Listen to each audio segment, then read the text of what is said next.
Please, let's listen to the Deputy Minority Whip. Thank you, Mr. Speaker. I think the Minister was... Mr. Speaker, Order 1952. With your permission, Mr. Speaker, I need guidance and I read. The budget statement and economic policy of the government shall be presented to the House by the Minister responsible for finance on behalf of or on the authority of the President, and in a form the House may determine.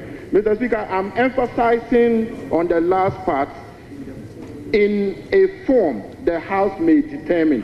Mr. Speaker, as we speak, this new standing orders on this 9th Parliament, we haven't determined any form the budget statement will be presented as at now. Mr. Speaker, I have gone to read Order 6, and I have checked on our schedule from Schedule 1 to Schedule 10, and that of Order 6, and I have not been able to understand. And as we stand, Mr. Speaker, as at now, the House has not determined the form the budget is going to be presented. So, Mr. Speaker, the House has to determine the form before he can present any statement. Mr. Speaker, that is my plea, that the House must determine, my application is that the House must determine the form of the budget statement before he reads the statement. Thank you, Mr. Speaker.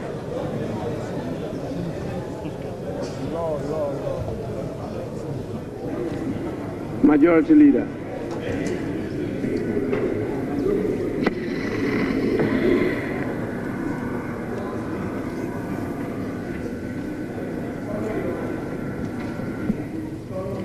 Mr. Speaker,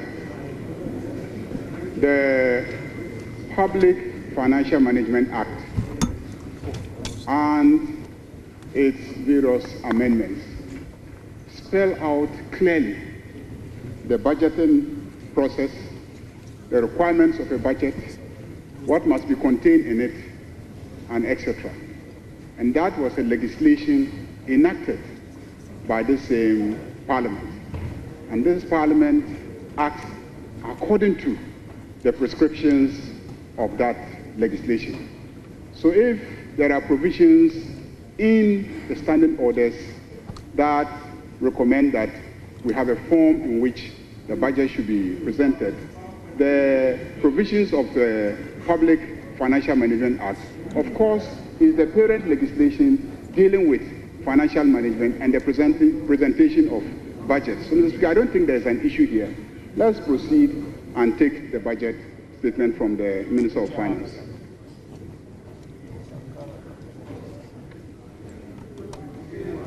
Yes, Minority Leader.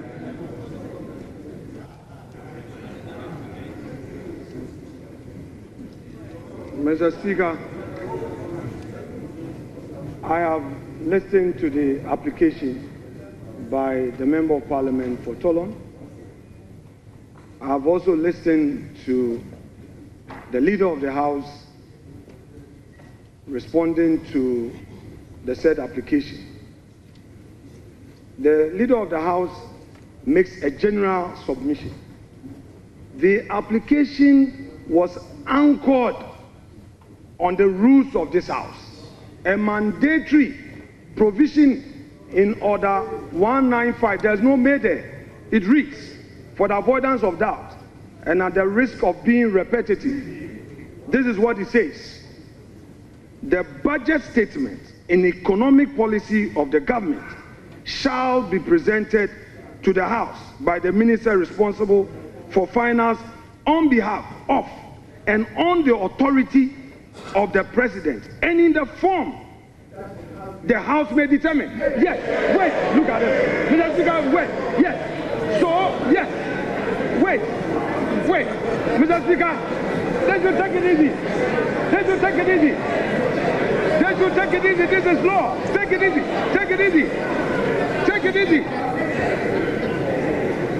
So, Mr. Speaker, what is the reverse logic? Please, for the benefit of our young ones, for the benefit benefits of the young one. Mr. Speaker.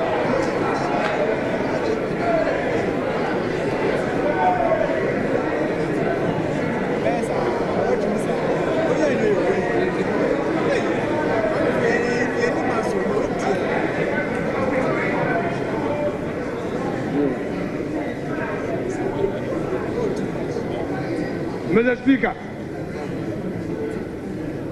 this house is a house of procedure. This house is equally guided by its own rules and precedents.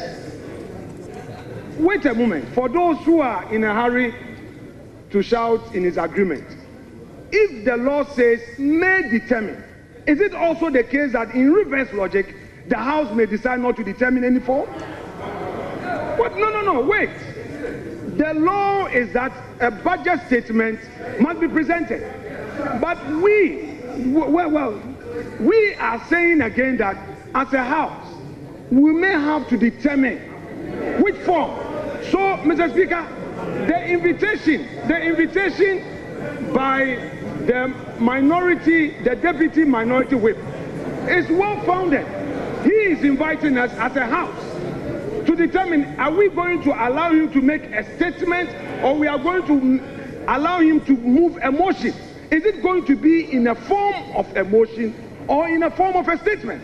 This is a well-anchored application. Don't use your number to shout intimidating. He has made a solid argument. This House has not determined the form in which this item has to be taken. The deputy minority whip is inviting us to set the ground rules.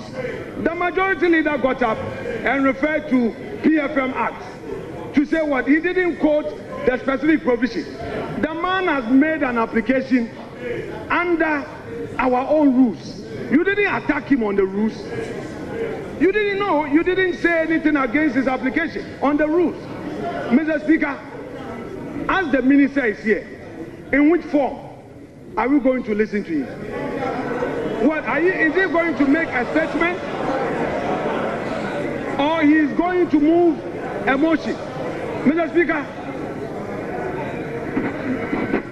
this house is being invited to determine this matter.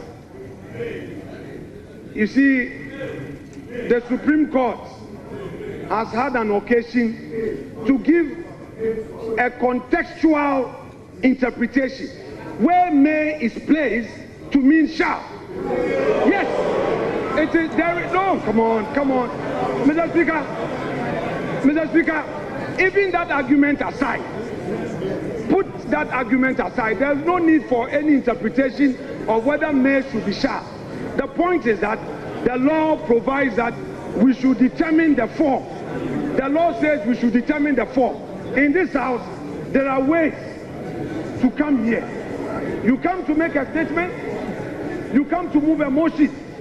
What is the minister coming to do? It's for this House to determine. Is he going to move a motion in accordance with Article 179? Or he's coming to make a statement? And when he makes the statement, what happens? Is it going to be left with a chairman of a finance committee to now move that this House should debate the statement? Mr. Speaker, this is a solid application, and he should be applauded for what he's done. Thank you, Mr. Speaker.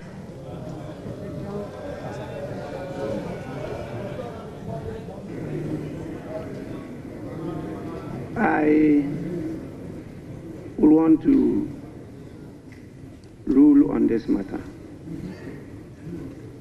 I've heard enough. I think in terms of procedure, the right thing has been done. The order you quoted clearly states the statement of the estimates of revenue and expenditure of the government. It says what? The statement.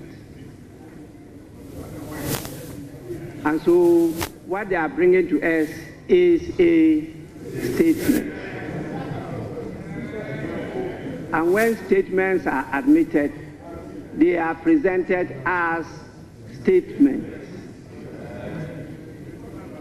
Now, when you go to 1952, which you refer to, it says the budget statement and economic policy of the government shall be presented to the House by the minister responsible for finance on behalf of or on the authority of the president. That's first. Second, and in a form the House may determine. Honorable Minority Leader, you are not in a shouting battle. Please.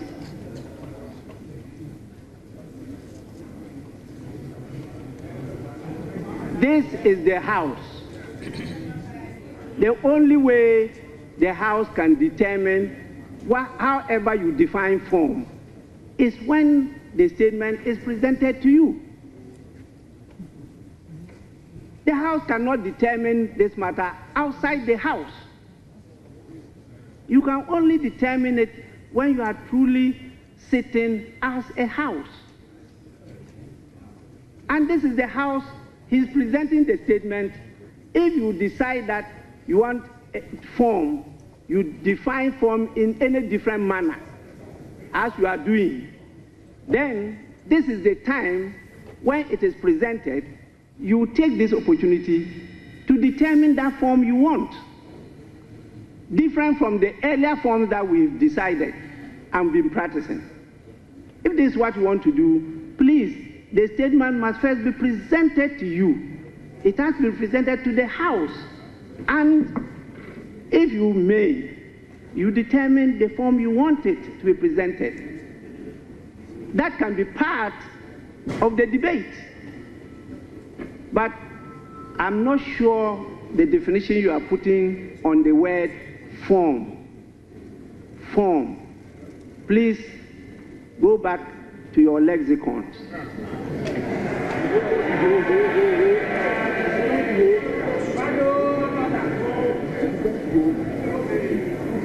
To determine the meaning of form. I think the writing is being done. The statement was admitted. It's been properly captured on the order paper as programmed by the business committee, and the minister is here to present the statement to the House. So the minister may do so. So honorable members,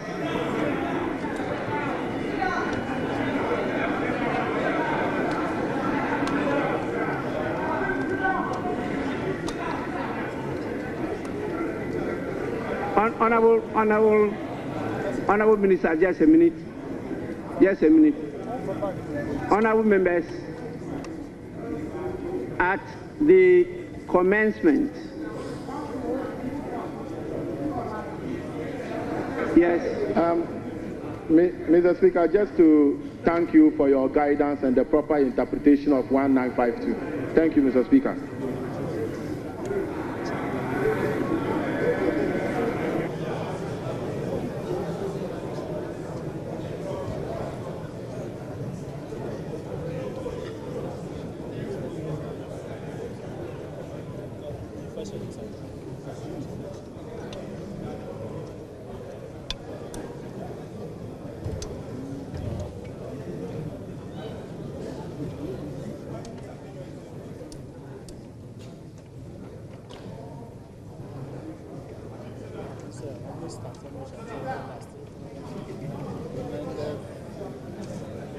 Galamsey, for the longest time until I became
Honorable members, item 7, statements.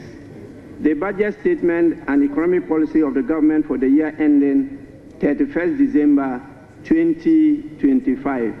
Minister for Finance.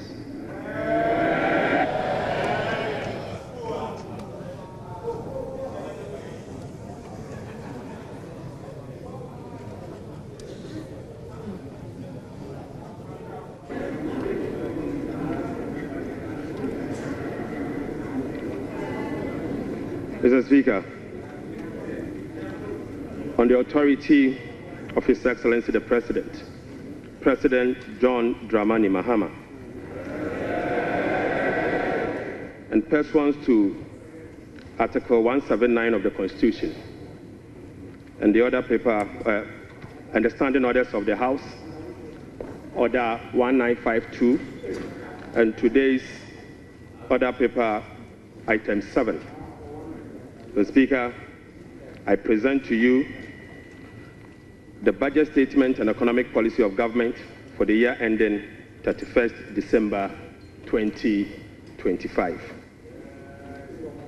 Right Honorable Speaker, today marks a moment of great significance, and I have the singular honor to stand before this House to present, on behalf of His Excellency, President John Dramani Mahama, following his extraordinary mandate, the maiden budget of his new administration. Mr. Speaker, I'm deeply grateful to His Excellency the President for entrusting me with this responsibility. Respectfully, Mr. Speaker, I also submit to this House the following statutory report as required by law. The 2024 annual report on the Petroleum Funds, in line with Section 48 of the Petroleum Revenue Management Act 2011, Act 815, as amended, Mr. Speaker. Mr. Speaker, I also submit the 2024 Energy Sector Levies Report in accordance with Section 6 of the Energy Sector Levies Act 2015, Act 899. And finally, Mr. Speaker, the 2024 Annual Report on the collection and utilization of the African Import Union Levy, in line with Section 7 of the African Union Import Levy Act 2017, Act 952. Right Honorable Speaker, with this budget, I will also be seeking a review of the following act to support the policies of government aimed at stabilizing the economy and promoting inclusive growth. The first will be an amendment to the Petroleum Revenue Management Act 2011, Act 815.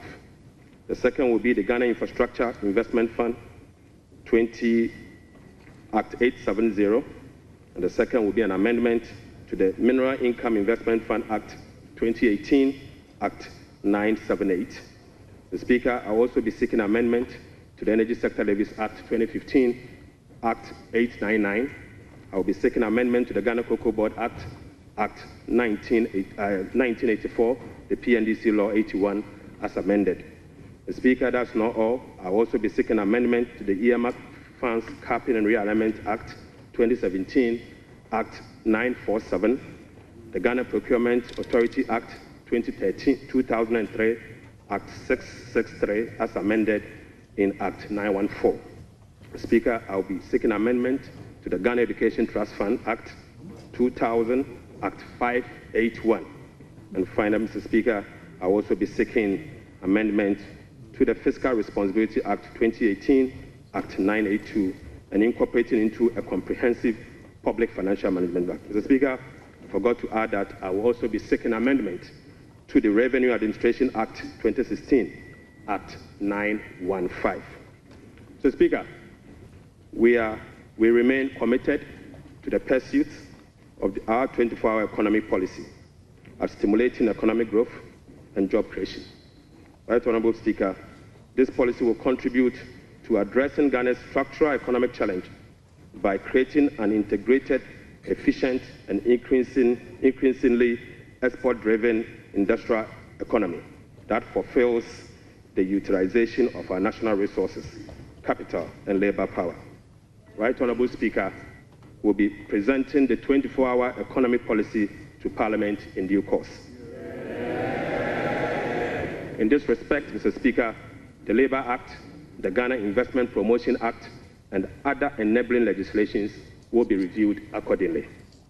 Mr. Speaker, as part of the effort to stabilize our city through foreign exchange and gold reserve accumulation, I will also submit a bill to provide a legal framework for the establishment of the Ghana Gold Board for the consideration of this House. Mr. Speaker, this budget is indeed an abridged version of the 2025 budget statement and economic policy of government. I respectfully request the Hansard Department to capture the entire budget statement and economic policy of government for the year ending 31st December 2025. Mr. Speaker, standing here evokes a sense of nostalgia as I reflect on my journey in public service. From my early days as a young parliamentarian in this House in the year 2009, destiny has guided my path from a backbencher to a member of the Finance Committee, to a Deputy Minister of Finance, to ranking member of the Finance Committee, to Minority Leader, to Majority Leader briefly, and now, Mr. Speaker, as Minister responsible of Finance. Right Honourable Speaker, the invaluable experience I gained in this chamber has shaped my perspective, sharpened my focus, and prepared me for the tax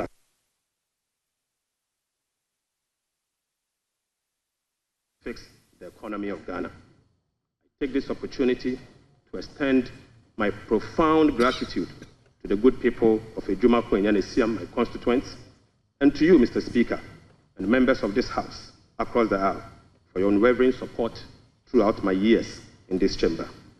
Mr. Speaker, this esteemed House is a sanctuary of rigorous debate, principled cooperation, and at times constructive disagreement, all in the pursuit of greater good of our beloved country. I look forward to working with you, Right Honourable Speaker, and my colleagues on both sides of the aisle to reset the Ghana's economy through sound policy and structural reforms that will propel our country forward. Mr. Speaker, there comes a time in a nation's history when fundamental challenges must be confronted, difficult choices must be made, and a new course must be set for the future. For Ghana, the defining moment is now. Mr. Speaker, President John Dramani Mahama made a commitment to reset Ghana for jobs, accountability, prosperity. The Speaker, as captured in the NDC manifesto, in this regard, the theme of our budget is resetting the economy for Ghana we want. Right Honourable Speaker, the democratic principles we tirelessly fought for are being held. Our democracy has been consolidated with yet another peaceful transition of power. That notwithstanding, our youth face an uncertain future with growing unemployment and hopelessness. This suggests that the dividend of democracy, such as economic prosperity and social justice, remains elusive. Mr. Speaker, the choice before us as a country are clear. We can either continue on a path of self-destruction by not confronting the problems, or we can embark on a journey of fundamental reforms and transformation, one that resets our economic model, redefines our priorities, honors our social contract, and provides opportunity for all. Mr. Speaker, luckily, President Mahama has chosen the path of reform and transformation. He will fix the economy. He will restore hope and lead us to build the Ghana we want together. Right Honourable Speaker, this budget was preceded by the National Economic Dialogue on the theme Resetting Ghana, Building the Economy We Want Together, on the 3rd and the 4th of March 2025. Through this consensus-building dialogue, the people demanded a decisive action, real solution to the severe challenges that plagued us as a country. Mr. Speaker, the 2025 budget is a culmination of the true aspirations, felt needs, genuine desires of the people of Ghana, expressed through the engagement with diverse stakeholders. As part of our broad consultation also, ahead of the budget, we recently engaged traders at major trading centers, including the Mokola market, to listen to their concerns, gauge their expectations, and elicit their input. Mr. Speaker, the extensive consultation revealed that the overriding concern among Ghanaian traders and business community remains price and exchange rate stability. Apart from eroding their working capital, exchange rate volatilities makes effective business planning impossible and increase the cost of doing business. This budget outlines far-reaching measures which will be implemented in close collaboration with the Central Bank, the Bank of Ghana, to effectively and efficiently manage the exchange rate and inflation. Mr. Speaker, we also engage the youth of Ghana in a dialogue on social media as part of our new budget consultation. Mr. Speaker, during my engagement with the youth, it was revealed that 321 pharmacists who were employed since June 2023 have not received their salaries. We will take urgent steps to remedy this situation immediately. Right Honorable Speaker, this conversation was an eye-opening experience, one that strengthened my belief that the voices of the youth matter in designing policies that directly and indirectly impact their lives and future. Mr. Speaker, in the year 2016, I came to this chamber on behalf of the then Minister of Finance, the Honorable Seth Emmanuel Tepe, and led the passage of the Public Financial Management Act 2016, Act 912, to deploy a robust public financial management system. Even though, Mr. Speaker, the Public Financial Management Act remains one of the best in the world, its poor implementation has rendered our public financial management systems weak, allowing for abuse and costly infraction. Mr. Speaker, President Mohammed's government is committed to the full implementation of this critical legislation. Mr. Speaker, accordingly, we will enforce the sanction regime, link contracting and public procurement to budgetary provisions in the medium-term expenditure framework, and seek parliamentary approval for all multi-year commitments as required by law. Mr. Speaker, we will comply with the public procurement process and link them to approved budget. We will also respect the limits of the appropriations as approved by Parliament. We will rationalize the management of the compensation of employees, including conducting headcounts across the country. Mr. Speaker, I now turn my attention or my focus to the state of the Ghanaian economy as at 31st December 2025. Right Honorable Speaker, Mr. Speaker, I now focus my attention on the state of the Ghanaian economy as at 31st December 2024. Mr. Speaker, hands on heart, we inherited an economy in deep crisis. Mr. Speaker, an economy hard hit with debt and beset by other fiscal challenges, such as large accumulation of MDRS, energy sector, shortfalls, and financial sector payments. Mr. Speaker, recommitment control and reckless public spending have reversed the progress made in fiscal consolidation, even under the IMF program that commenced in the year 2023. Mr. Speaker, notwithstanding the gains made under the IMF-supported program that was to achieve through the painful sacrifice of domestic bondholders, external creditors, and taxpayers, the economy remains in distress. Right Honorable Speaker, key performance indicators to be assessed by the IMF staff in the upcoming fourth review of the program, scheduled for April 2025, such as the primary balance on commitment basis, inflation, social protection, and others, as at end 2024, are likely missed. Right Honorable Speaker, in addition, all structural benchmarks due by end December 2024 are also missed. Mr. Speaker, inflation worsened in the year 2024 from 23.2% in the year 2023 to 23.8% in 2024. Mr. Speaker, the 2024 end period inflation also exceeded the budget target of 15% by 8.8 percentage points and the IMF central target of 18% by 5.8 percentage points.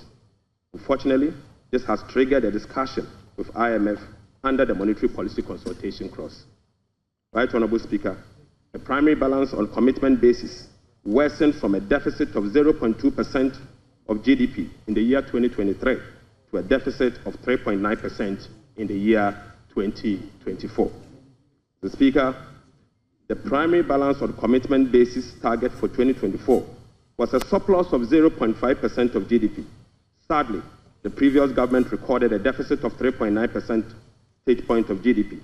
This presents a slippage of a whopping 4.4 percentage points. Right Honorable Speaker, at the end of December 2024, total central government arrests amounted to 67.5 billion Ghana cedis, representing 5.2% of GDP. The Speaker, with the road sector recording an arrest of 21 billion Ghana cedis. The Speaker, when I assumed office on the 23rd of January 2025, my office was inundated with requests for payment from many contractors and suppliers. To ascertain the total arrests and outstanding payment for all MDAs, the Ministry of Finance decided to formally request all MDAs on the 28th of January 2028 to submit information on all arrests and outstanding claims for validation. Subsequently, Mr. Speaker, the Ministry of Finance held a special hearing with the MDAs to validate the arrests that were submitted for payment. The response from the MDAs and the validation revealed that a staggering amount of 67.5 billion Ghana cedis is owed to government contractors and suppliers. Mr. Speaker, this consists of MDA's outstanding interim payment of invoices worth 49.2 billion and bank transfer advice at the Controller Accountant General worth 18.3 billion Ghana cedis. Mr. Speaker, this 67 billion excludes 1.73 billion US dollars owed to independent power producers. This 67 billion also excludes 68 billion Ghana cedis owned by Electricity Company of Ghana to contractors. Speaker, this 67 billion US dollars also excludes the 32 billion owned by the Ghana Cocoa Board to contractors. And Mr. Speaker, this 67.5 billion also excludes the 5.75 billion owned by the Ghana Road Fund to various contractors. Right Honorable Speaker, the Bank of Ghana is also seeking an amount of 53 billion Ghana cedis as bailout to be able to address their negative equity challenge that they face. Mr. Speaker, as part of the measures to address these mounting accumulated arrests, we have commissioned an audit of these arrest payments and guarantee value for money before a penny will be paid. Mr. Speaker, before a penny will be paid, we'll commit to do that arrest. Right Honorable Speaker, in addition to the 67.5 billion cedis in arrests, the validation process also revealed that MDAs have awarded contract to the tune of a minimum 194 billion Ghana cedis. Mr. Speaker, this amount represents 16.5% of GDP as at the end of 2024, with the road sector again alone accounting for 100 billion Ghana cedis. Mr. Speaker, most of these contractors and most of these contracts were awarded without commencement certificate and authorization. Mr. Speaker, this is in blatant violation of the Public Financial Management Act, Act 921. Right Honorable Speaker, let me now update you on our debt service obligations. Mr. Speaker, apart from the huge arrests and commitment, our fiscal situation is further complicated by huge bullet debt service and constrained fiscal financing options. Currently, Mr. Speaker, the government's option to finance the budget is limited to only Treasury bill market following the debt restructuring program. Moreover, the forthcoming debt service of both domestic and Eurobond debt obligation will have profound implications for fiscal sustainability and balance of payment. Right Honorable Speaker, domestic debt service alone, programmed for the next 4 years, is 150.3 billion Ghana cedis. The Speaker, simply put, the interest and principal payment that will be due for payment beginning now for the next 4 years is 150.3 billion Ghana cedis. This represents 11.6% of GDP in domestic debt service obligation alone.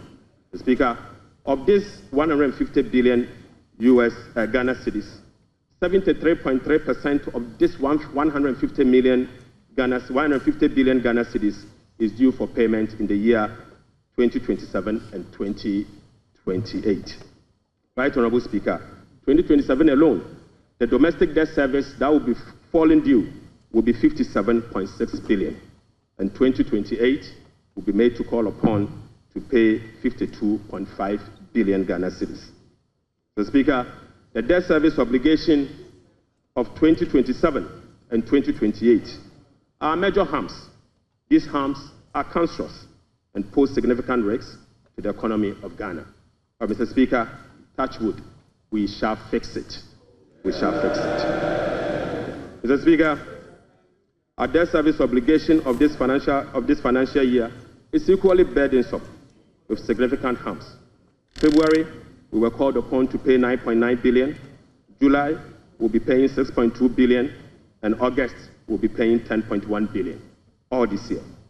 Right Honorable Speaker, the fiscal challenges are further compounded by the significant short-term Treasury bill that we also inherited. So, Speaker, these obligations, totaling about 111.1 billion Ghana cedis, requires rollover week in, week out, placing additional pressure on cash flows and liquidity requirements. Mr. Speaker, beyond the domestic maturities, Ghana faces significant external debt service obligations for the next 4 years. The next 4 years will be made to call upon to pay $8.7 billion representing 10.9% of GDP, with heavy concentration again in the year 2027 and 2028. Again, Mr. Speaker, 55% of this external debt service will be due in the year 2027 and 2028.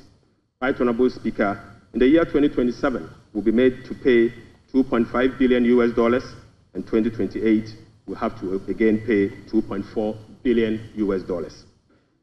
Right Honorable Speaker, it seems the debt restructuring undertaken by the previous administration was designed to make 2027 and 2028 debt repayment heavy, sadly. So, Speaker, I don't know how come we sat and allowed that design to happen. So, Speaker, that is cancerous, but I can assure you we will fix it. Mr. Speaker, in spite of all this upcoming domestic and external debt service obligation, no buffers were built to cushion this unprecedented debt service burden. Mr. Speaker, as of 7 January 2025, the debt service reserve account, the sinking fund in dollar, has a balance of $64,000. Mr. Speaker, when we were leaving office, we left behind $319 million in that same account. Mr. Speaker, the debt service reserve CD account had an amount of 143 million Ghana cedis. Right Honorable Speaker, when we were leaving office, the balance was 430 million Ghana cedis. Mr. Speaker, I now move you to stalled project.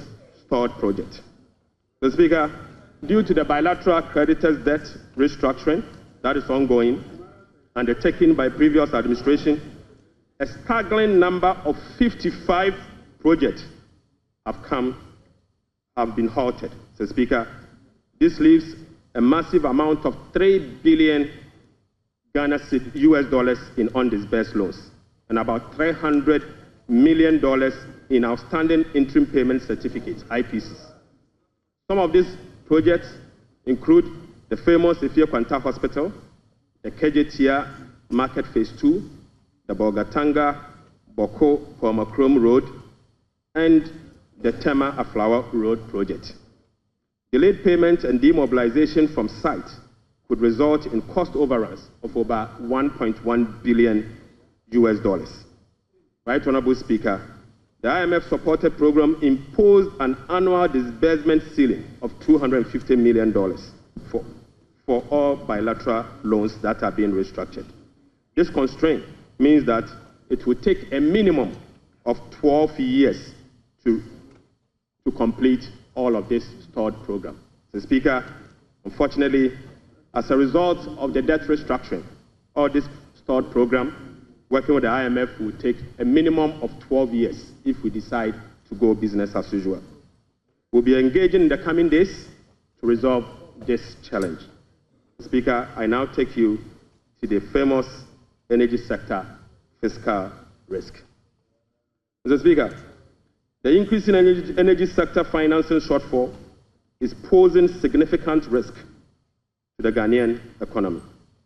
In the year 2024, the Ministry of Finance supported the energy sector with payment of about 20.8 billion Ghana cedis. These resources could have been used for job creation and other development programs, like roads, schools, and hospitals, if the sector inefficiencies were resolved.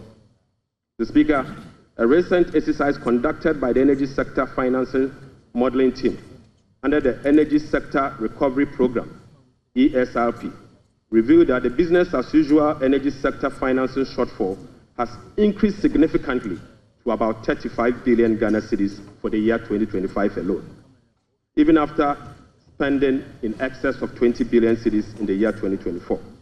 Right, Honorable Speaker, more importantly, the shortfall for the period 2023 to 2026 has been estimated to be about 140 billion Ghana cedis. Mr. Speaker, this amount is 20 times more than the allocation for goods and services for all MDAs in the year 2025. Mr. Speaker, in addition, the energy sector shortfalls, which relate to current invoices that are largely unpaid legacy arrears due to the independent power producers. Mr. Speaker, the legacy arrears stood at $1.73 billion as at end 2024.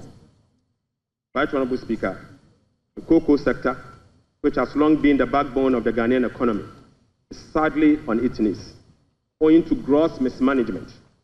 Mr. Speaker, the sector faces declining output and financing challenges, characterized by unsustainable debt, rollover cocoa contract risk, and quasi-fiscal expenditures, including cocoa roads, which, Mr. Speaker, is a non-core function of the Ghana Cocoa Board. Right, Honorable Speaker, cocoa production has dropped by nearly 50% over the past 3 years. In the year 2023-2024 crop season, Cocoa Board was unable to supply 330,000 tons of cocoa to meet its contractual obligation. This sharply decline has affected the finances of Ghana Cocoa Board. This undersupply has been rolled over for subsequent years for the new administration to pay. Mr. Speaker, these 2023 to 2024 forward sales contracts, locked in at lower prices than the current market rates, have resulted in revenue losses of about $840 million for both Ghana Cocoa Board and the impoverished cocoa farmer. Right, Honorable Speaker, the rollout cocoa contract has resulted in a loss of $495 million for the year 2025 alone. Mr. Speaker, these are the risks in relation to the market price differentials and, as a result, causing the smuggling that we see with Ghana Cocoa Board. Mr. Speaker, Cocoa Board outstanding debt amount to 32 billion Ghana cedis, of which 11.92 billion is due to be paid in the year 2025.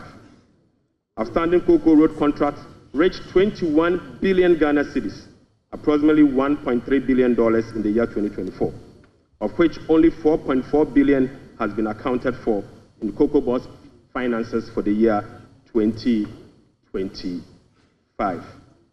Mr. Speaker, the financial sector still struggles even after spending $30.3 billion in the financial sector cleanup exercise by end 2024. This includes 26.9 billion Ghana cedis after spending this amount in the banking sector. Mr. Speaker, as we speak, the financial sector is still struggling, and the financial sector will require 10.45 billion Ghana cedis to address the financial sector legacy issues and emerging risk. In addition, Mr. Speaker, an amount of 2.2 billion Ghana cedis is required to fully capitalize the National Investment Bank and the Agricultural Development Bank of Ghana. Mr. Speaker, I will also update the House on the fiscal performance for the year 2024. Mr. Speaker, the fiscal performance in the year 2024 was characterized by improved revenue collection, but with significant expenditure overruns. In addition, large arrests were accumulated over the period. Mr. Speaker, in summary, the provisional data shows the following. 1. Primary balance on commitment basis, the key fiscal anchor of the IMF program, worsened from a deficit of 0.2% of GDP at the end of 2023 to a deficit of 3.9% of GDP at the end of the year 2024. This is 4.4 percentage points worse than the target surplus of 0.5% of GDP. Sadly, Mr. Speaker, on cash basis, Mr. Speaker, the primary balance was a deficit of 1.2% of GDP against a target of 0.6% of GDP, representing a 100% deviation. Mr. Speaker, the overall fiscal balance on commitment basis for 2024 was a deficit of 7.9% of GDP against a target of 4.2% of GDP, while the overall fiscal balance on cash basis was a deficit of 5.2% of GDP against a target of 5.3% of GDP. Total revenue and grants amounted to 186.6 billion Ghana cedis, or 15.9% of GDP, 5.3% above the revised target of 177.2 billion Ghana cedis, or 17.4% of GDP. The performance was mainly driven by higher than programmed oil and gas receipts and higher non-oil tax revenue collection. Total expenditure on commitment basis, including discrepancies, amounted to 279.2 billion, or 23.7% of GDP. This is 27.1% above the budget provisions of the year 2024, Mr. Speaker. The primary balance on commitment basis, including discrepancies, amounted to 232.4 billion, or 19.8% of GDP. This is 35.3% above the target of 171.7 billion, or 16.8% of GDP. Unfortunately, Mr. Speaker, all expenditure lines exceeded their respective targets for the period, except for interest payments, goods and service, and other expenditures. Right Honorable Speaker, the discrepancies for the year 2024 being unclassified expenditure was 3.8 billion Ghana cedis as compared to 12.9 billion Ghana cedis in the year 2023. Mr. Speaker, at the end of December 2024, provisional data indicate that gross central government and guaranteed debt was 726.7 billion from 610 billion in 2023. This represents 61.8% of GDP in 2024, compared to 68.7% in the year 2023. Mr. Speaker, it is instructive to note that the debt to GDP ratio and the dollar component of our debt that has come down, that has reduced, is as a result of the 37% haircut on principal of Eurobond debt under the debt restructuring. Mr. Speaker, it is important to know that. Mr. Speaker, Right Honorable Speaker, it is instructive to note that the debt to GDP that has reduced is as a result of the 37% haircut on principal and interest that were given to Eurobond bondholders. So, Speaker, you may recall that the government commenced the debt restructuring program in the year 2022 to restore debt sustainability and economic stability. As of now, the restructuring process is approximately 93% completed. The remaining 7% relate to debt of $2.7 billion owed to commercial creditors. We are committed to completing the remaining debt restructuring as soon as possible. The Speaker, real sector development in the year 2024. Right Honorable Speaker, provisional 2024 GDP statistics published by the Ghana Statistical Service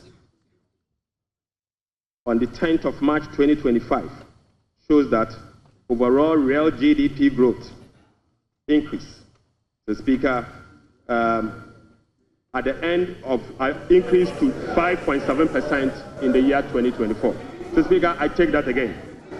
The Speaker, provisional 2024 GDP statistics published by the Ghana Statistical Service on the 10th of March 2025 showed that overall GDP growth grew by 5.7% of GDP in the year 2025, compared to the growth rate of 3.1% recorded over the same period. Mr. Speaker, the key driver of this growth was largely coming from gold mine, Mr. Speaker, including Galamsey.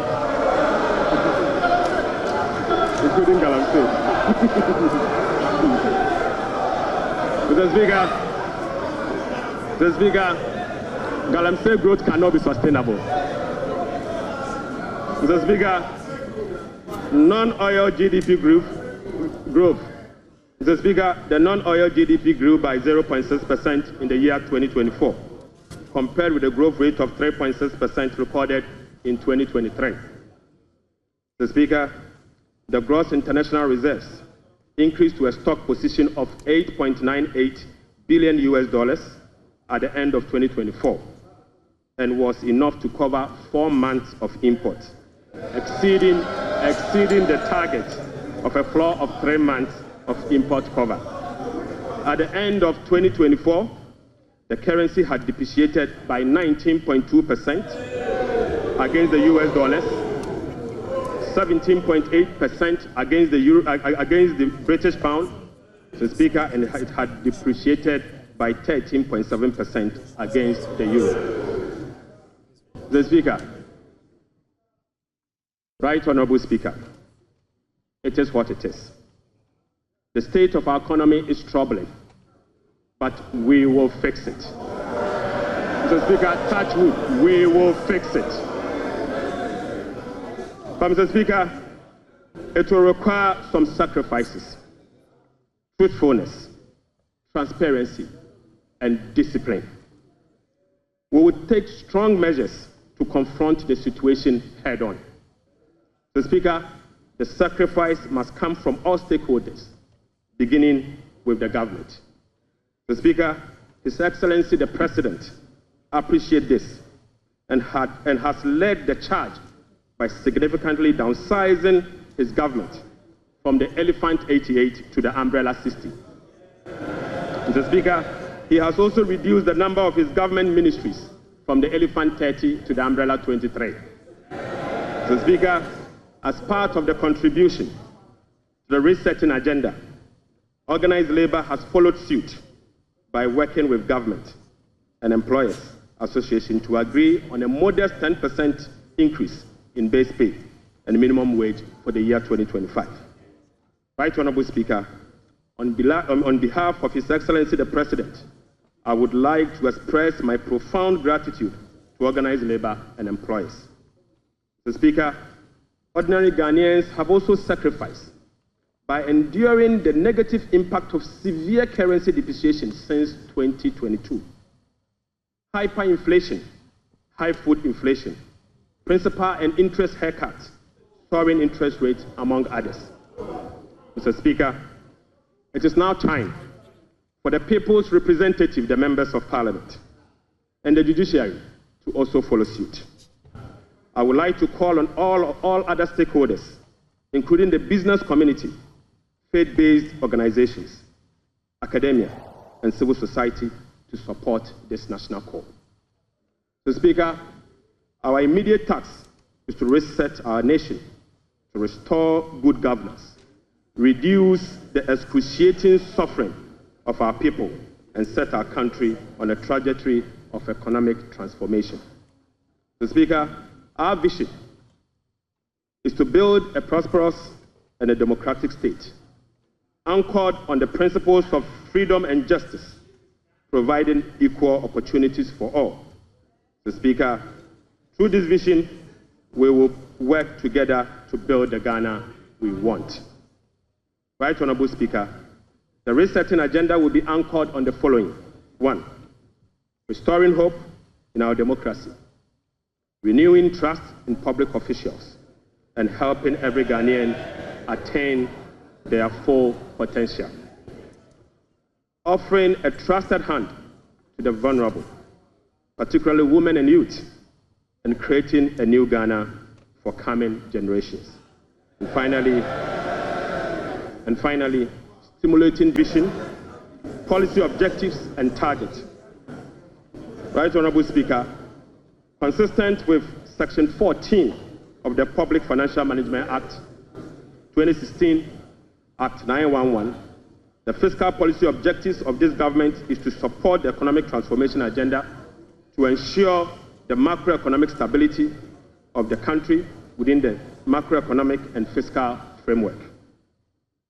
More specifically, the fiscal policy objective of the government include the following: rationalizing government expenditure and eliminating wasteful expenditures, optimizing domestic revenue mobilization through broadening of tax base, increased non-tax revenue collection, adopting enhanced tax compliance measures, and modernizing the tax administration through digital technology.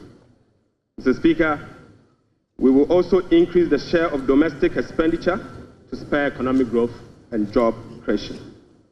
We'll be reducing public debt to sustainable levels and adopting prudent debt management practice to support debt sustainability.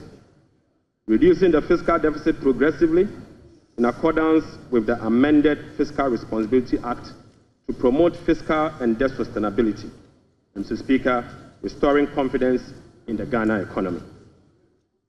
Right Honorable Speaker, our approach will be to foster economic growth, accelerate job creation, reduce inflation, and stabilize the cedi.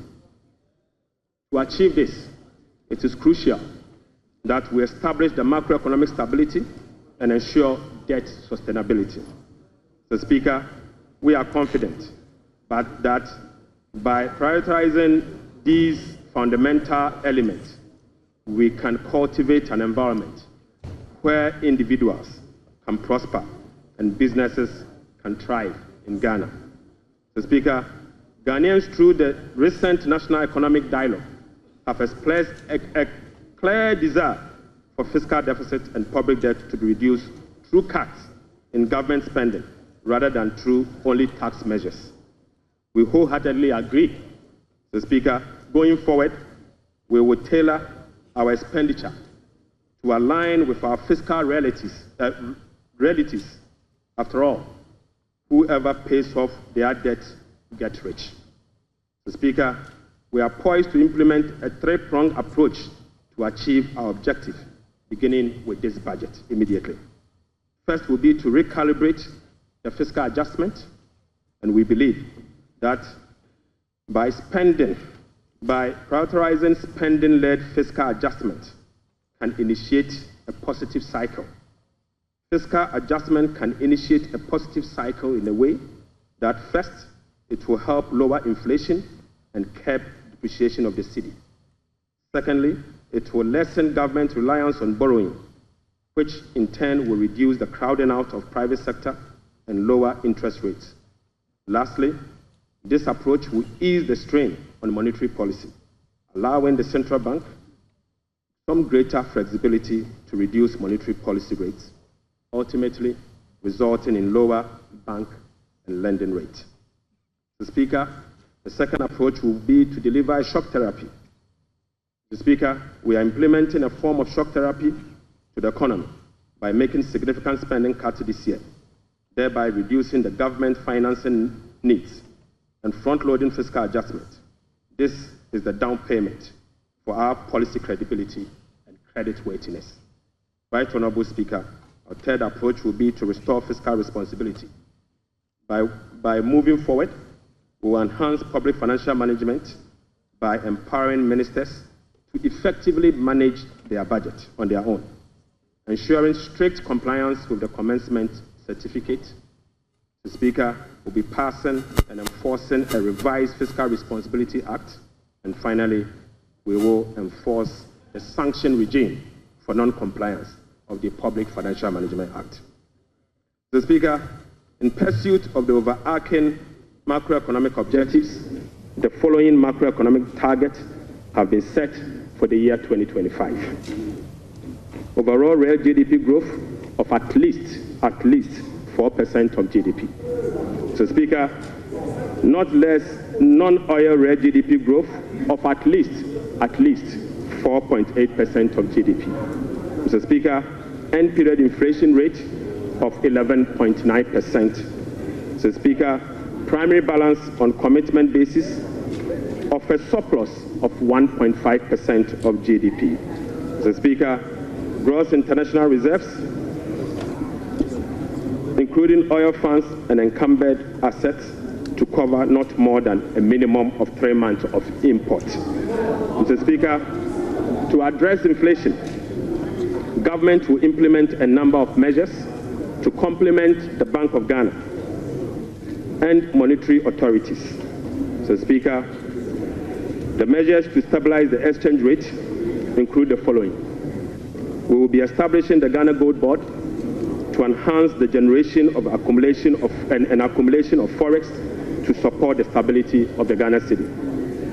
The Bank of Ghana will continue to implement its FX forward auction to support the stability of the Ghana cedi. Government strong fiscal consolidation through the reduction in public sector spending and the fiscal deficit will reduce the pressure on the exchange rate. Mr. Speaker, our import substitution drive under the 24-hour economy involving domestic production of key products originally imported will reduce import and related FX requirements, boding well for FX stability. Right Honourable Speaker, we are addressing the inflation problems through a number of measures, including the following. First, specific interventions, including the Agriculture for Economic Transformational Agenda, is expected to increase food production and reduce food inflation. The government will implement policies that target items with large weight in the CPI basket, such as transportation and utility, to reduce their prices. Mr. Speaker, our aggressive fiscal consolidation drive aimed at reducing the fiscal deficit and borrowing will contribute significantly to reducing inflationary pressures. Right Honourable Speaker, our strategy to improve exchange rate stability will reduce imported inflation and fuel prices. Mr. Speaker, the Bank of Ghana will maintain an appropriate monetary policy stance and use its liquidity management interventions to support the disinflation process. Right Honourable Speaker, to achieve our expenditure-led fiscal consolidation objectives, we will implement the following measures. Mr. Speaker, I now take you to our expenditure measures. Mr. Speaker, the following expenditure measures will be implemented in 2025 and the medium term to support fiscal consolidation agenda. First, we will conduct a comprehensive audit to validate the quantum of arrests and commitment as at 31st December 2024. Mr. Speaker, the mandatory use of blanket purchase order to capture multi-year commitment contracts in line with our medium-term expenditure ceilings will be implemented. We will amend the Public Procurement Act to provide for an independent value for money office to scrutinize government procurement Mr. Speaker, we will also work with Parliament to amend the Public Procurement Act to make commencement certificate and budgetary provision a prerequisite for all procurement that will be paid by the central government. Mr. Speaker, we will fully integrate GANEPS and GIFMIS to ensure that only MDA's projects and purchase orders that have approved budget and allotment can obtain procurement approvals. Mr. Speaker, we will operationalize the compliance desk at the Ministry of Finance to monitor reports on commitment and arrest accumulation. Mr. Speaker, aside that, we will publish a PFM league table for compliance purposes. We will strictly enforce sanctions under the sections 96 to 98 of the Public Financial Management Act for breaches of the PFM Act, specifically those that relate to arrest accumulation and commitment control. Right, Honorable Speaker, we will cut waste and we will cut it very deep. Mr. Speaker, in this regard, we have selected expenditure items including the Ghana Cares, the U-Start, One District, One Factory for complete elimination. Mr. Speaker, we will reassign the functions of development authorities such as Coastal Development Authority, the Northern Development Authority, the Mirabel Development Authority to the district assemblies and do away with the development authorities. So, Speaker, we will amend the Petroleum Revenue Management Act to allocate all ABFA resources for infrastructure use, not for goods and services, but for infrastructure use. So, Speaker, the National Health Insurance will receive full allocation under the earmarked funds capping and realignment act. So, Speaker, the road fund will receive full allocation under the earmarked fund and capping and realignment act. So, Speaker, JNPC share of net carried and participating interest from 30, we will reduce the JNPC share of net carried and participating interest from 30% to 15% and fully restore transfers to GMPC under the earmarked fund and capping alignment act. Right, Honorable Speaker, we'll be amending the Mineral Income and Investment Fund Act to ensure that 80% of the royalties originally maintained by MIF is transferred to the Consolidated Fund for Infrastructure Development. Right, Honorable Speaker, we will strengthen social protection through the implementation of new interventions such as the no academic fee policy for all first-year students in public tertiary institutions under the No Fee Stress Initiative. Mr. Speaker, it also includes the free tertiary education for persons with disability, free primary health care, the Ghana Medical Trust Care, otherwise known as Mahama Care, and free sanitary pads for schoolgirls. Mr. Speaker, to address the energy sector challenges, including reducing the quantum of large energy sector shortfalls, the following energy sector recovery program interventions will be implemented this year. First, Mr. Speaker, ECG and NEDCO will implement a number of measures, including metering and implementation of private sector participation. Mr. Speaker, we'll also implement the liquid fuel to gas swap through an increase in N-gas supply from 60 MMSC per day to 100 MMSC to take advantage of cheaper gas prices and others. Mr. Speaker, we will complete the IPP capacity renegotiation to generate some savings through negotiated lower fixed capacity charges and variable O&M charges.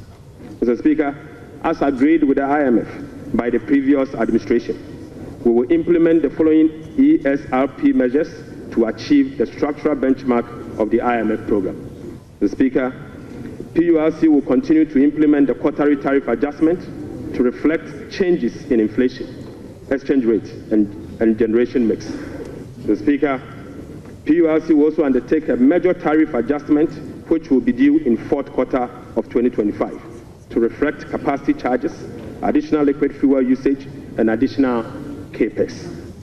The weighted average cost of gas will be increased from the current $7.80 per MMBTU to $8.45 to reflect the increased prices of natural gas as well as the changes in the supply mix.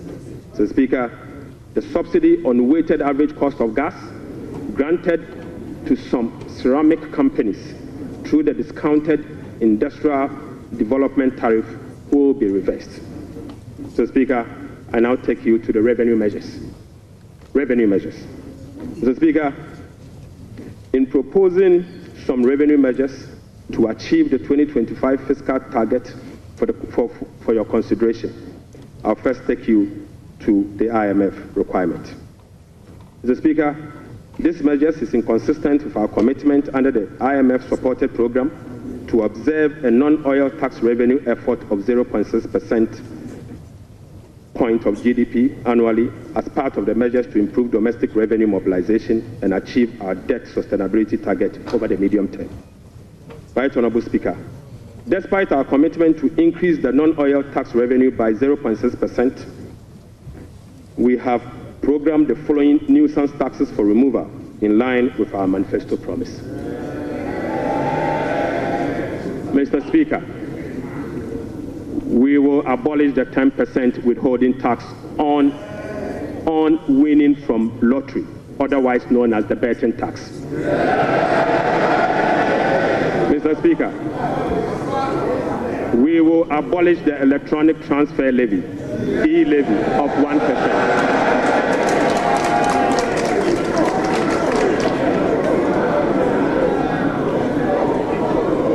Mr. Speaker, we will abolish the 10% withholding tax on betting. We will abolish the electronic transfer levy, e-levy, of 1%. We will abolish the emission levy, otherwise as in Wusie tax. We will abolish the VAT on motor vehicle insurance policy. Mr. Speaker, we will abolish the 1.5% withholding tax on unprocessed gold by small-scale miners.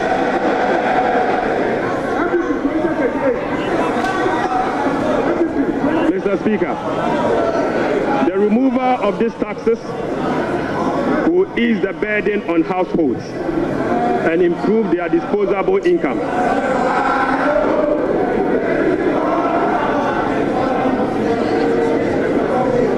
Right Honourable Speaker, the removal of these taxes will ease the burden on households and improve their disposable incomes.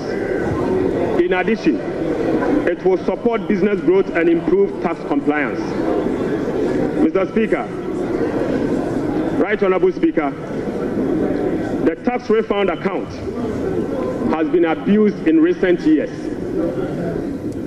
In the last 8 years, a study revealed that 29.1 billion Ghana cedis had accrued to the tax refund account, with only 12.5 billion Ghana cedis, representing 43% of the total accrued amount, being used for tax refund purposes.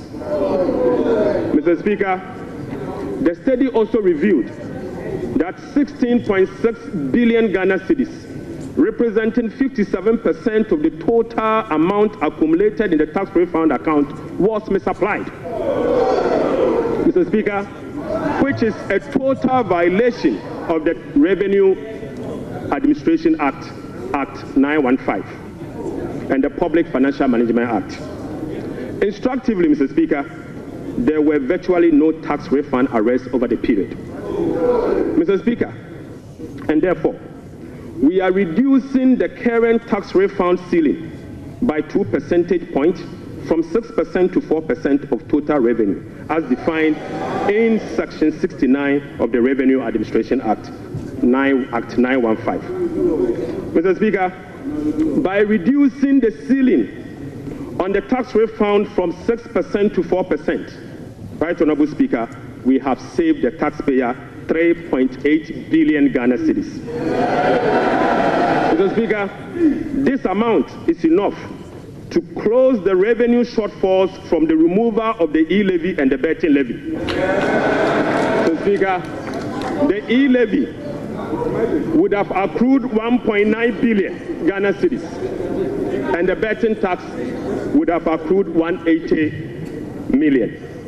The two put together is just above 2 billion Ghana cedis. By reducing the tax refund account from 6 to 4, it is enough to remove this tax, and the savings will be provided to take care of social interventions. Mr. Speaker, already we have saved 3.8 billion cedis for 2025 alone from one source, and this is enough to close the gap from the taxes we have removed today. Mr. Speaker, to address the concerns from well-meaning Ghanaians on how we are going to close the revenue shortfalls as a result of the removal of the selected taxes, the answer is that we have stopped the bleeding. We have stopped the bleeding. Mr. Speaker, accordingly, with this budget, we will amend the Revenue Administration Act 2016, Act 915. This measure will improve the tax revenue net of tax refund by 2%, representing 0.3% of GDP. Mr. Speaker, in line with government policy, the 2025 minimum wage recently negotiated with the National Tripartite Committee will be zero rated. This is consistent with our resolve to protect the poor and the vulnerable. Mr. Speaker, again, without increasing the levy, we will also review the Energy Sector Levies Act to consolidate the energy debt recovery, the Energy Sector Recovery Levy, and the Sanitation and Pollution Levy into one levy and use the proceeds to cater for energy sector shortfalls and service the inherited debt service obligation. Mr. Speaker, the reset has just begun. Right, Honorable Speaker, the rest of the energy sector levies, including the Road Fund Levy, Energy Fund Levy, Price Stabilization and Recovery Levy, Public Lighting Levy, and National Electrification Levy will remain to support the achievement of their intended objectives. Right, Honorable Speaker, Ghana has not sufficiently capitalized on the benefits of its extractive sector to generate revenue to support development and diversification. We have failed to leverage our natural wealth by capturing its rent and channeling it towards productive infrastructure and human capital. Natural resource rent, which is the difference between the revenue of a commodity and the average cost of producing that commodity, is about 14% of GDP in the case of Ghana. However, Mr. Speaker, revenue from extractive industry is around 1.5% of GDP only. This is because, as a country, we have failed to fully capture the economic rent of our natural resources. Mr. Speaker, whereas global gold prices have seen some significant increase in recent times, Ghana has not been able to take full advantage of the development. Subsequently, Mr. Speaker, we are proposing to increase the Growth and Sustainability Levy from 1% on gross production of mining companies to 3% to enable the nation to have its fair share of the windfall. Mr. Speaker, we also propose to extend the sunset clause to 2028. Mr. Speaker, we also propose to extend the sunset clause of the special import levy to 2028. Mr. Speaker, Ghanaians and this Honorable House will recall that road tolls on public roads were zero rated in the year 2022. Demand for construction and improvement of roads infrastructure continues to increase even as substantial arrests and claims in the road sector remains. Right, Honorable Speaker, while the annual average collection from road tolls have not been significant compared to its potential, the existing zero-rated policy for road tolls has increased the situation and dimmed the prospect of raising enough revenue from tolls to road construction and maintenance. Accordingly, government will work with the stakeholders, including the private sector, to roll out a technology-driven solution to reintroduce road tolls this year as part of the big push. Right, Honorable Speaker, we will also strengthen the legal and regulatory regime for non-tax revenue and enforce the framework to improve service delivery. This will be achieved through the introduction of an overarching non-tax revenue legislation, amendment of existing relevant laws, and the development of a national non-tax revenue strategy and policy. The Speaker, as part of the reforms to improve other non-tax revenue streams, government will explore the operationalization of a regulatory framework for collection, management, and reporting of property rates consistent with our medium-term revenue strategy 2024 to 2027 and the Local Government Act. So, Speaker, we believe that the local authorities must be given the opportunity to collect their own property rates. Mr. Speaker, the current compliance rate for SMEs and personal income tax is below 30%, which is extremely low. Government will embark on an aggressive and sustained tax education campaign in the next 2 to 3 years to ensure improved compliance and tax revenue mobilization. We will also institute a quarterly dialogue on tax issues among the Ghana Revenue Authority, Ministry of Finance, and the business community to ensure that issues affecting businesses are addressed promptly. Mr. Speaker, I now take you to VAT reforms, VAT reforms. Right, Honorable Speaker, we commit to the people of Ghana and this House, the business community, that we will undertake a comprehensive value-added tax reform this year. Mr. Speaker, with the aim to review the current distortions and cascading structure of the value-added tax regime. Ghana's effective rate, VAT rate, is about 22%. This is obviously because the 2.5% Get Fund levy, the National Health Insurance levy of 2.5%, and the COVID levy are well added to the base for a final determination of what is due for VAT purposes. So, Speaker, aside the high VAT rate, businesses are not permitted by law to claim their input VAT for NHIL, Get Fund, and COVID levy, compounding the burden on households. Right, Honorable Speaker, our VAT regime has been distorted and rendered inefficient. It combines both VAT and sales tax principles with a flat rate, standard rate, and levies. We have requested for technical assistance from the Fiscal Affairs Department of the IMF on VAT reforms. It is expected that the IMF mission will commence in April 2025. The recommendations from the Technical Assistance Mission are expected to inform our reform. Mr. Speaker, ahead of the IMF Technical Assistance Mission, I will inaugurate a VAT reform task force to hold broad consultation with key stakeholders for their input. Mr. Speaker, the parameters for VAT reform will be is for them to complete this year. Mr. Speaker, the parameters will include the following. 1, abolishing the COVID levy. Mr. Speaker, reversing the decoupling of Get Fund and NHIL VAT from VAT. Mr. Speaker, reducing the effective VAT rate for households and businesses.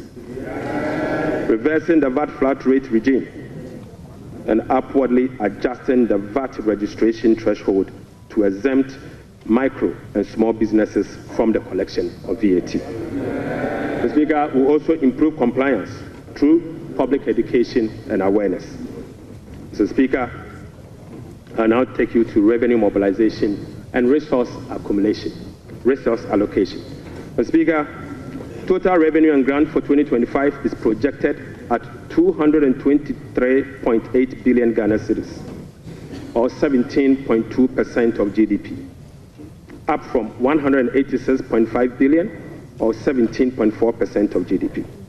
The projection is underpinned by non-oil revenue measures, which are expected to yield at least 0.6% of GDP.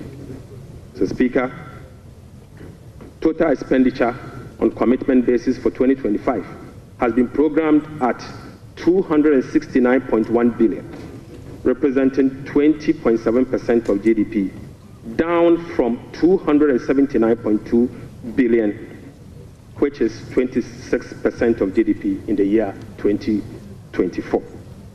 Primary expenditure on commitment basis is projected at 204.7 billion Ghana cedis, representing 15.8% of GDP, which is a significant decline from 232.4 billion, representing 21.7% of GDP in the year 2024. Mr. Speaker, based on the resource allocation from 2025 fiscal year, the total appropriations for the year ending 31st December 2025 is 290,971,212,435 billion Ghana cedis. Mr. Speaker, budget financing. Right Honorable Speaker, based on the estimate for total revenue and grants and total expenditure, the projected overall balance on commitment basis is a deficit of 43.8 billion Ghana cedis, equivalent to 3.1% of GDP. The corresponding primary balance on commitment basis is a surplus of 20.3 billion Ghana cedis, equivalent to 1.5% of GDP. On cash basis, Mr. Speaker, overall balance is a deficit of 56.9 billion Ghana cedis, equivalent to 4.1% of GDP. The corresponding primary balance on cash basis is again a surplus of 7.3 billion, equivalent to 0.5% of GDP. Right Honorable Speaker, the cash deficit of 56.9 billion is expected to be financed from both foreign and domestic sources. The total foreign net financing will amount to 21.4 billion Ghana cedis. Foreign financing will include a provision for financing from IMF ECF program disbursed of 720 billion Ghana cedis and the World Bank Development Policy operations of 600 million Ghana cedis. The residual net domestic financing will amount to 36.9 billion, representing 65% of total financing for 2025. This is expected to be sourced from the issuance of debt at the short end of the domestic market and opening of the domestic market. Mr. Speaker, the government will take steps to reopen the domestic bond market to extend the maturity profile. The reopening will be executed cautiously to establish large-size benchmark bonds that will enhance market liquidity. Right Honorable Speaker, further is to reduce the risk on debt portfolio of government, and we will build cash buffers to support effective implementation of the liability management strategy. Mr. Speaker, this will help smoothing the redemption profile and mitigate refinancing risk associated with Ghana's debt portfolio. Mr. Speaker, the government in 2025 and the medium term will implement liability management operations to manage the risk embedded in the Eurobond debt profile. Right Honorable Speaker, beginning 2025, we will commence the operationalization of Section 37 to Section 44 of the Public Financial Management Act 2016. Mr. Speaker, in doing so, we will be building sufficient buffers in the sinking fund as a landmark reform to manage our public debt. Right Honorable Speaker, I'm pleased to report to the House that following our proactive fiscal management strategy, in our engagement with the market, this management strategy has yielded sufficient dividend. Mr. Speaker, on the 7th of January 2025, the NDC government inherited a 91-day Treasury bill rate of 28.19%. Mr. Speaker, just 2 months into this administration, we have successfully reduced this rate to 17.72% as at last Friday. Mr. Speaker, this represents a reduction of over 10%. In other words, 1,047 basis points in just 2 months. Mr. Speaker, similarly, on the 7th January 2024, we inherited a 182-day Treasury bill rate at 28.92%. We have again successfully reduced that rate to 18.97% as at Friday, 7th March 2025. This represents a reduction of 995 basis points in only 2 months. Mr. Speaker, again, on the 7th of January 2025, we inherited a 364-day Treasury bill rate of 30.15%. We have successfully reduced this rate to 19.93% as at Friday, 7th March 2025.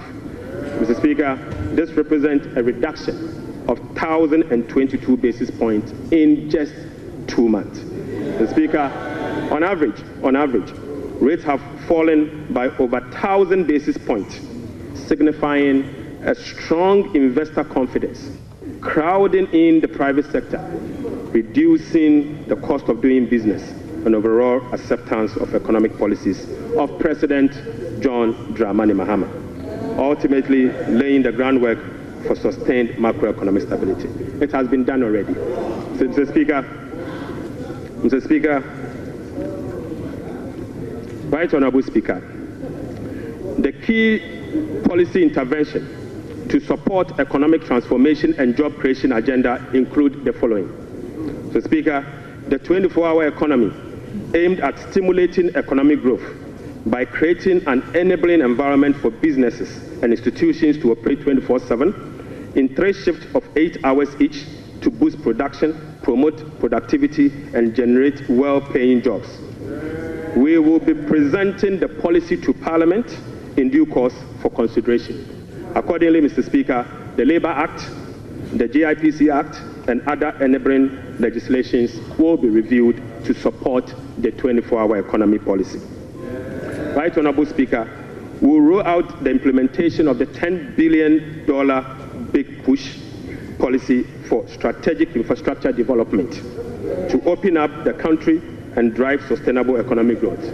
Right Honourable Speaker, the Ghana Gold Board will be established in the course of the year and as soon as possible.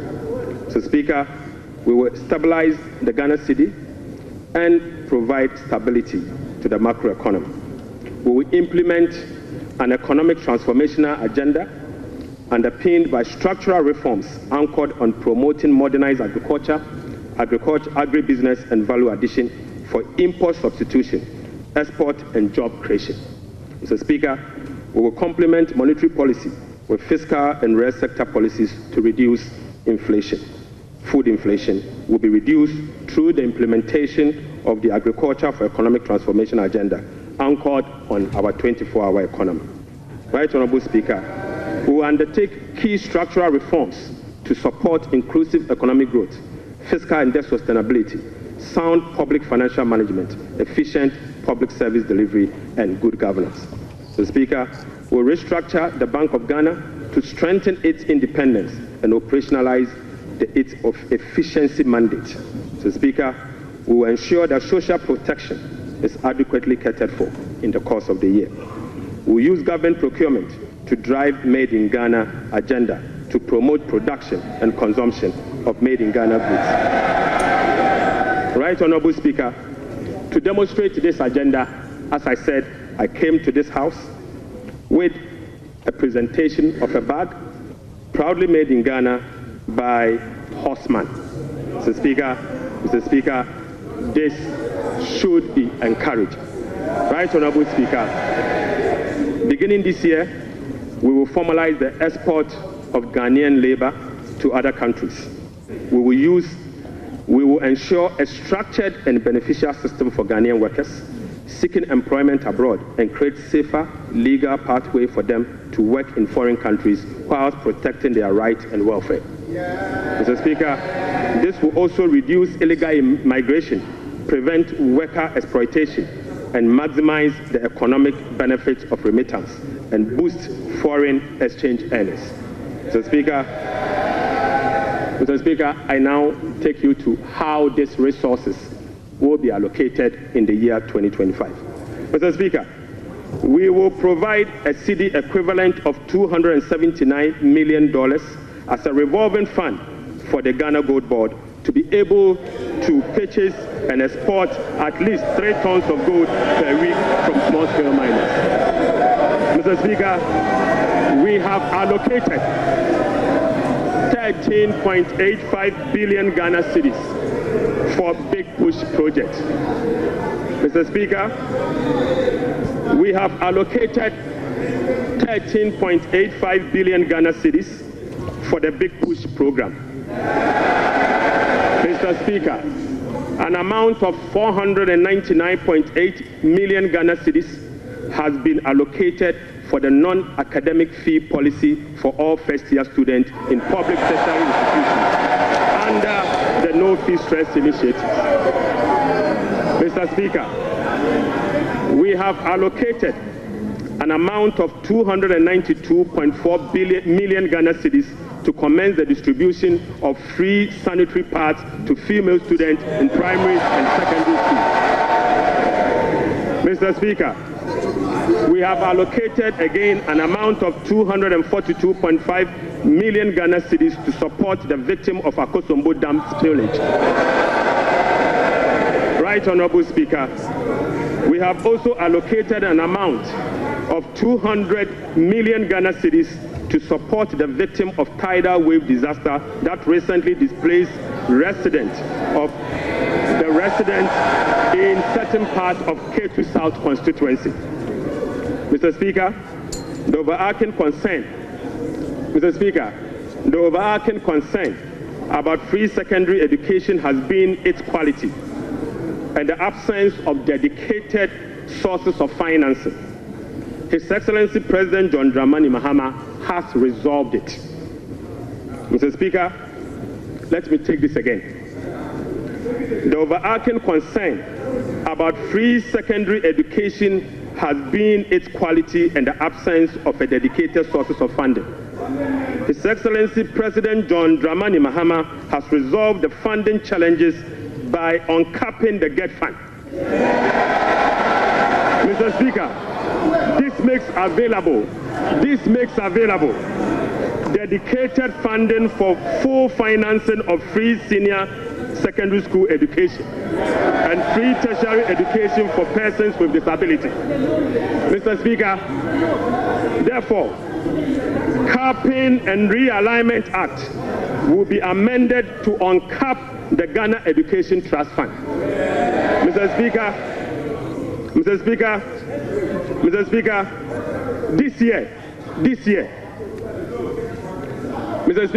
this year, the budget for free senior secondary school education program is 3.5 billion Ghana cedis.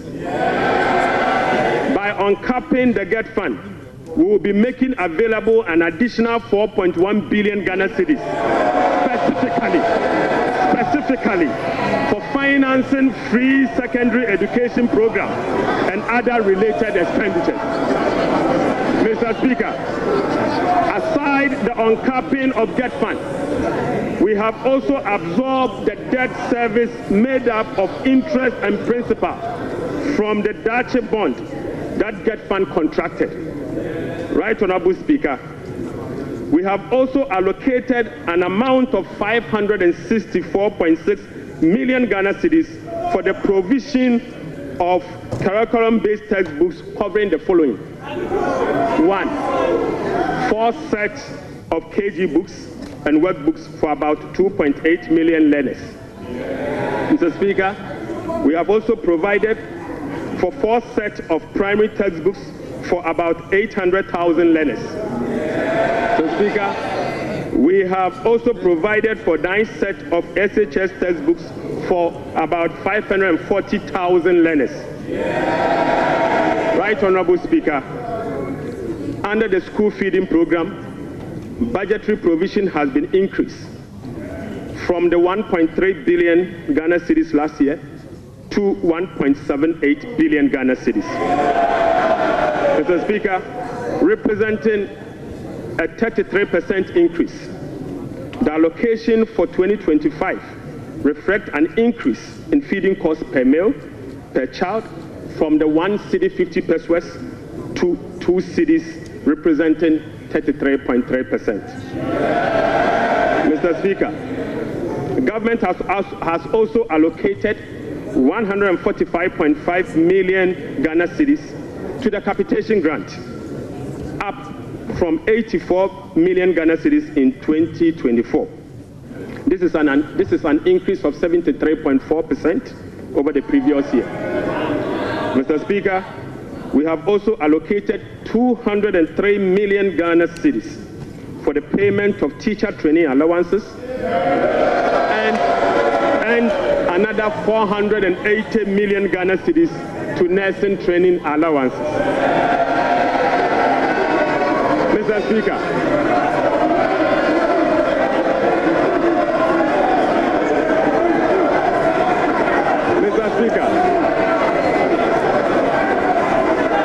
Mr. Speaker, we have uncapped the National Health Insurance Levy. Mr. Speaker, we have uncapped the National Health Insurance Levy. An amount of about 10 billion Ghana cedis has been programmed for the National Health Insurance Scheme. And this amount is expected to be used for the following: claim payments, essential medicine, vaccine payment, free primary health care, the Ghana Medical Care Trust, Mr. Speaker, and bridging the USAID financing shortfall. Mr. Speaker, in the year 2025, government will continue to implement reforms and increase budgetary allocation to enhance the implementation of 4 targeted social protection programs, namely National Health Insurance, the LEAP program, the school feeding program, and the capitation grant. Right Honorable Speaker, under the LEAP program, beneficiaries will be increased from the current 350,000 to 400,000 beginning July 2025.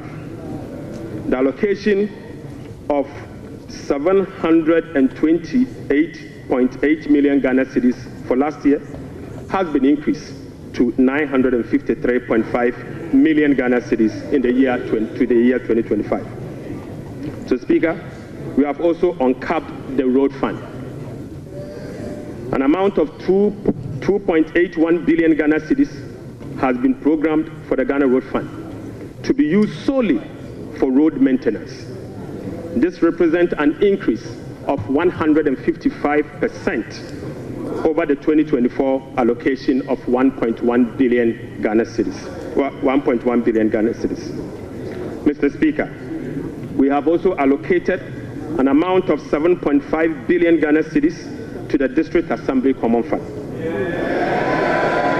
In accordance with our decentralization policy, we propose to Parliament that a minimum of 80% of the funds allocated to the District Assembly Common Fund should be sent directly to the district assemblies to spur economic growth and at the district level to deepen decentralization.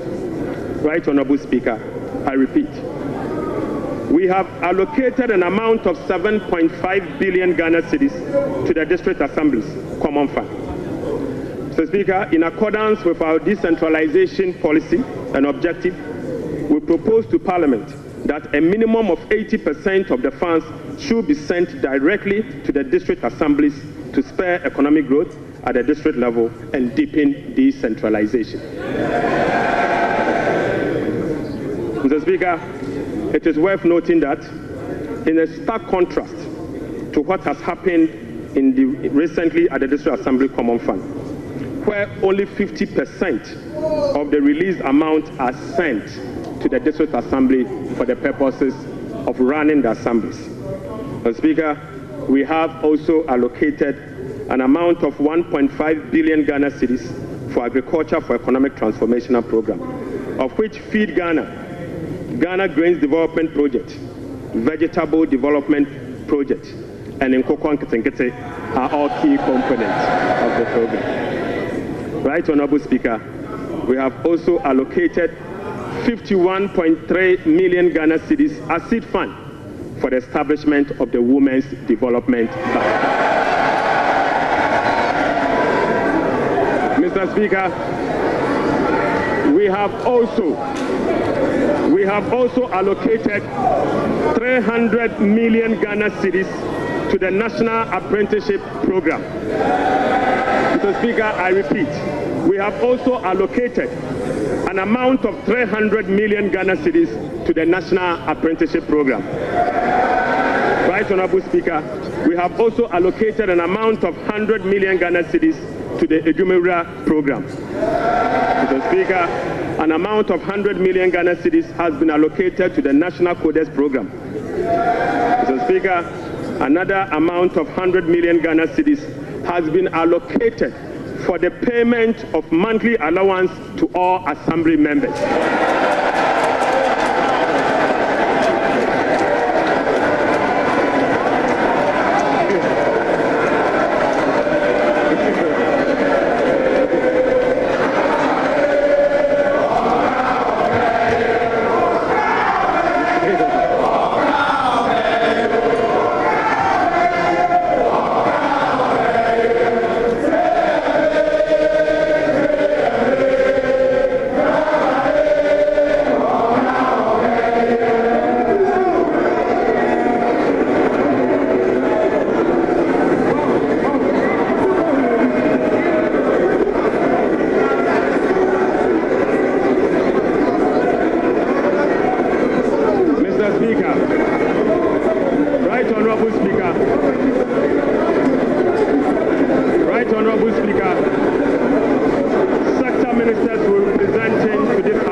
As well as sector-specific policy interventions to deal with the challenges of various MDAs.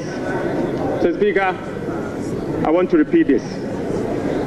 Mr. Speaker, sector ministers will be presenting to this House a detailed sectorial performance and outlook, as well as specific sector interventions to deal with the challenges of various MDAs. This is indeed a departure from the norm, where ministers of finance present detailed sectorial performance as part of their budget speech. Mr. Speaker, I believe sector ministers must be made to do so. Right, Honorable Speaker, in conclusion. Mr. Speaker, in conclusion.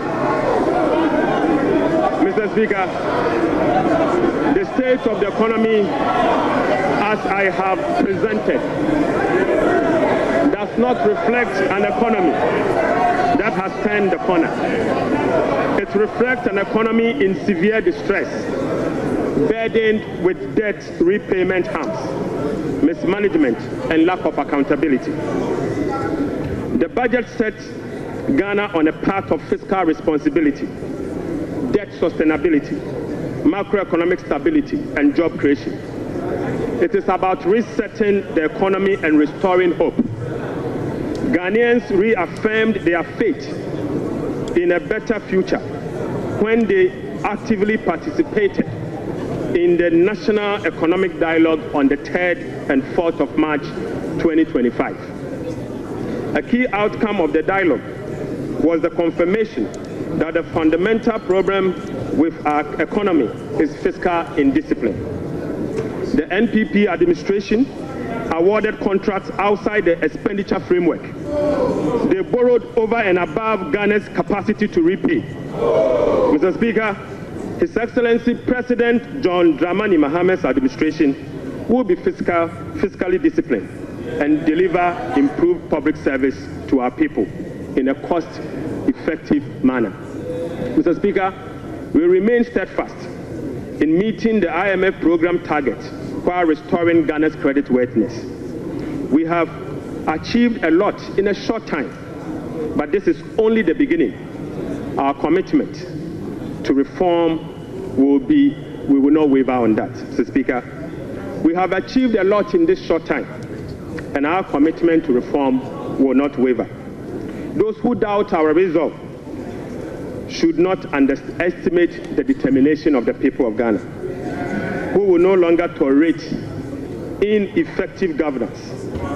Together, we will navigate these turbulent times and emerge stronger. Mr. Speaker, we are making serious progress. Right Honorable Speaker, we are making progress.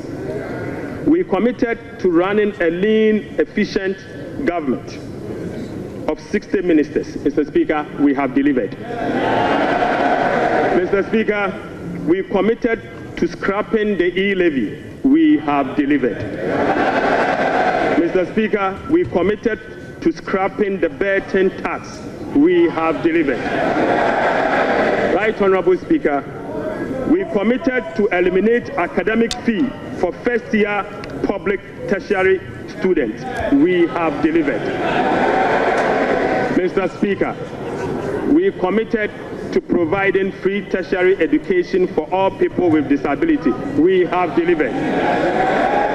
Mr. Speaker, we committed to providing dedicated source of funding for free secondary education. We have delivered.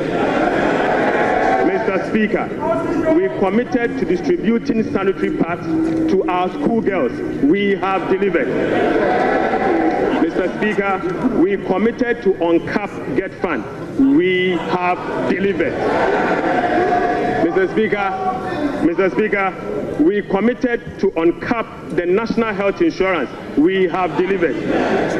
Right Honorable Speaker, we committed to uncap the road fund to maintain our roads. We have delivered. Mr. Speaker, we committed to hold a national forum on education.